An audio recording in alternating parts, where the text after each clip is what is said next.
Salah satu tujuan pembangunan berkelanjutan adalah mengurangi kesenjangan, baik intranegara maupun antar negara. Hal ini disebabkan karena permasalahan-permasalahan ekonomi dan sosial dapat muncul akibat adanya kesenjangan, baik dalam jangka pendek maupun jangka panjang.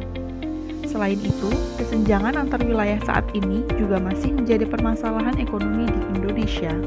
Untuk itu, dalam rangka mengetahui kesenjangan antar wilayah di Indonesia saat ini, Badan Pusat Statistik pada tahun 2019 dipercaya oleh pemerintah untuk menyusun Tabel Interregional Input-Output atau IRIO.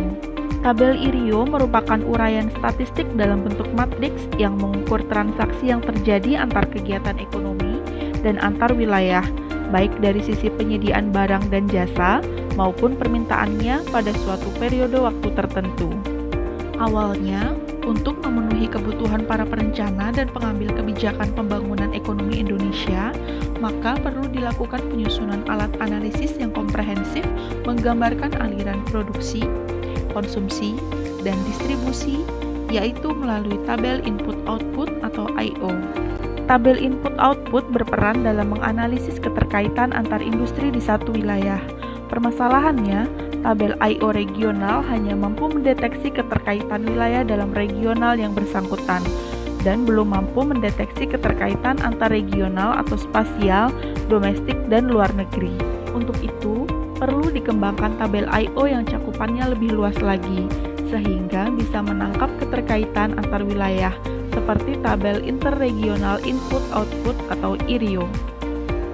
Saat ini, tabel IRIO dapat dianggap sebagai alat yang efektif untuk dapat lebih menjelaskan keterkaitan wilayah yang saling terkoneksi. Tujuan dari penyusunan tabel IRIO ini adalah yang pertama, untuk mengetahui keterkaitan ekonomi antar wilayah. Yang kedua, untuk mengetahui sumber pertumbuhan baru antar wilayah. Yang ketiga, untuk mengetahui spillover effect antar wilayah dan antar aktivitas ekonomi.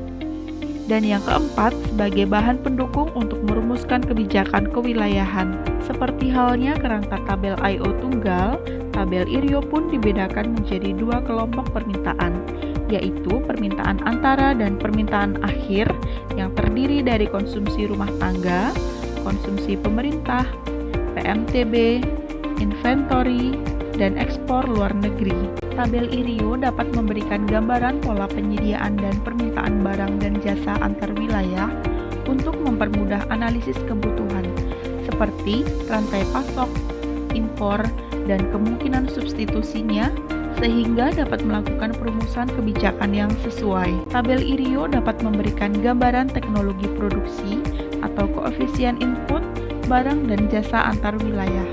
Koefisien ini dibutuhkan untuk memberikan gambaran penggunaan teknologi dalam proses produksi suatu industri. Tabel IRIO dapat mengukur angka pengganda atau multiplier, output, dan pendapatan sebagai identifikasi aktivitas ekonomi yang mempunyai pengaruh terkuat terhadap pertumbuhan ekonomi, kemiskinan, dan pengangguran.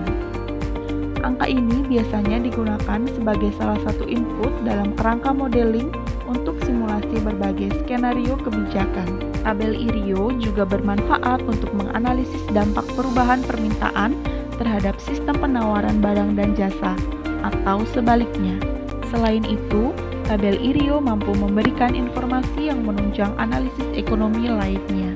Berbagai manfaat yang diperoleh dari tabel IRIO ini diharapkan dapat membantu para pemegang kebijakan di Indonesia, utamanya di Provinsi Nusa Tenggara Barat, untuk menyusun kebijakan ekonomi yang dapat meningkatkan kesejahteraan masyarakat di Provinsi NTB dan mewujudkan NTB gemilang.